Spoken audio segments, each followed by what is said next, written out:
National vaccination day 2024 का उद्देश्य है वैक्सीनेशन के जरिए जन स्वास्थ्य को बढ़ावा देना। DCDC health care private limited राष्ट्रीय वैक्सीनेशन दिवस पर हार्दिक शुभकामनाएं देता है।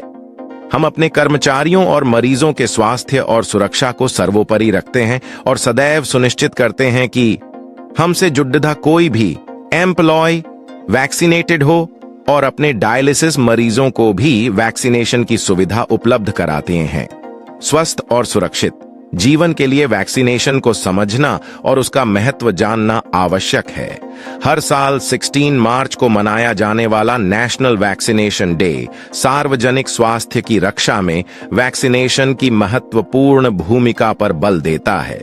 यह जीवन रक्षक बीमारियों से लड़ने में वैक्सीनेशन के महत्व को याद दिलाता है और व्यापक वैक्सीनेशन सुनिश्चित करने में स्वास्थ्य कर्मचारियों के समर्पण को नमन करता है। सन 1995 में पल्स पोलियो वैक्सीनेशन कार्यक्रम के साथ ये इनिशिएटिव युद्ध स्तर पर शुरू हुआ। राष्ट्रीय वैक्सीनेशन दिवस पोलियो के उन्मूलन के लिए राष्ट्रव्यापी प्रयास की शुरुआत थी। यह कार्यक्रम 16 मार्च 1995 को शुरू किया गया था, जिसने विश्व स्वास्थ्य संगठन के 1988 में शुरू किए गए पोलियो के खिलाफ वैश्विक अभियान के तहत ओरल पोलियो वैक्सीन की पहली खुराक दी थी। बाद में चलाए गए राष्ट्रव्यापी अभियान 2 बूंद जिंदगी की का लक्ष्य 0 से 5 साल के बच्चों को वैक्सीनेशन करना था, जिसके परिणाम स्वरूप 27 मार्च 2014 तक भारत में पोलियो का सफलतापूर्वक उन्मूलन हुआ और भारत पोलियो मुक्त राष्ट्र घोषित हुआ। वैक्सीनेशन विभिन्न बीमारियों, खासकर गुर्दे के रोगियों जैसे संवेदनशील आबादी के बीच रोकथाम में महत्वपूर्ण भूमिका निभाता है। उदाहरण के लिए न्यूमोकोकल और इन्फ्लुएंजा के टीके किडनी की समस्या वाले व्यक्तियों के लिए आवश्यक है, क्योंकि वे रेस्पिरेटरी यानी श्वास संबंधित इन्फेक्शन से होने वाली गंभीर जटिलताओं के प्रति अधिक संवेदनशील होते हैं। हेपेटाइटिस वायरल संक्रमणों का एक समूह है जो लीवर और अन्य वाइटल ऑर्गन्स को प्रभावित करता है। हेपेटाइटिस कई प्रकार का होता है, जिसमें ए, बी, सी, डी और ई शामिल हैं। हेपेटाइटिस ए और बी के लिए टीके उपलब्ध हैं जो इन संक्रमणों से सुरक्षा प्रदान करते हैं। हेपेटाइटिस ए के टीके में आमतौर पर 2 खुराक की आवश्यकता होती है, जबकि हेपेटाइटिस बी के टीके में वैक्सीनेशन कार्यक्रम के आधार पर 3 से 4 खुराक की आवश्यकता हो सकती है।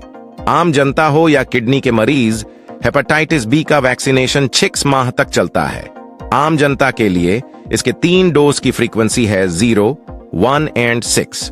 वहीं किडनी के मरीजों के लिए इसके 4 डोज की फ्रीक्वेंसी है 0, 1, 2 और 6। हेपेटाइटिस के खिलाफ वैक्सीनेशन महत्वपूर्ण है क्योंकि यह लीवर कैंसर सहित क्रॉनिक लिवर डिजीजेस को रोकता है और समुदायों के भीतर इन वायरसों के संचरण को कम करता है। डायलिसिस के मरीजों में ये संक्रमण आपस में न फैले और स्वास्थ्य कर्मचारी सुरक्षित रहें, इसके लिए डीसीडीसी प्रॉपर यूनिवर्सल प्रिकॉशंस और आइसोलेशन बैरियर्स प्रोटोकॉल्स का प्रभावी रूप से पालन करता है। हालांकि एचआईवी एड्स की रोकथाम के बारे में विभिन्न गवर्नमेंट इनिशिएटिव्स के कारण पर्याप्त जागरूकता है, वहीं हेपेटाइटिस बी एक लेसर नोन लेकिन अधिक हानिकारक वायरस है। राष्ट्रीय वैक्सीनेशन दिवस व्यक्तियों और समुदायों को संक्रामक रोगों से बचाने में वैक्सीनेशन के महत्व का एक मार्मिक स्मरण है। वैक्सीनेशन को बढ़ावा देने और इसके महत्व के बारे में जागरूकता बढ़ाने के निरंतर प्रयासों के माध्यम से हम बेहतर सार्वजनिक स्वास्थ्य प्राप्त कर सकते हैं और सभी के लिए स्वस्थ भविष्य का निर्माण कर सकते हैं। यही कारण है कि डीसीडीसी किडनी केयर में हम स्वास्थ्य और संरक्षण को बढ़ावा दे रहे हैं। आइए बीमारियों से बचने के लिए वैक्सीनेशन को प्राथमिकता दें, स्वस्थ रहें, सुरक्षित रहें और स्वस्थ भविष्य की ओर कदम बढ़ाएं। क्या आप जानते हैं कि विश्व स्वास्थ्य संगठन का अनुमान है कि वैश्विक स्तर पर वैक्सीनेशन हर साल 2 से 3 मिलियन लोगों की जान बचाता है? यह आंकड़ा वैक्सीनेशन के जीवन रक्षक प्रभाव को दर्शाता है। तो क्या आप फुली वैक्सीनेटेड हैं? अगर किसी भी कारणवश आपका जवाब यस नहीं है, तो अपने नजदीकी हॉस्पिटल या फैमिली डॉक्टर से सलाह लें और अपने आप को इस 2 से 3 मिलियन लोगों की श्रेणी में शामिल करें। ये वीडियो अगर इंफॉर्मेटिव लगी हो तो आज ही अपने प्रियजनों से शेयर करें और जाते जाते इस वीडियो को लाइक करना ना भूलें।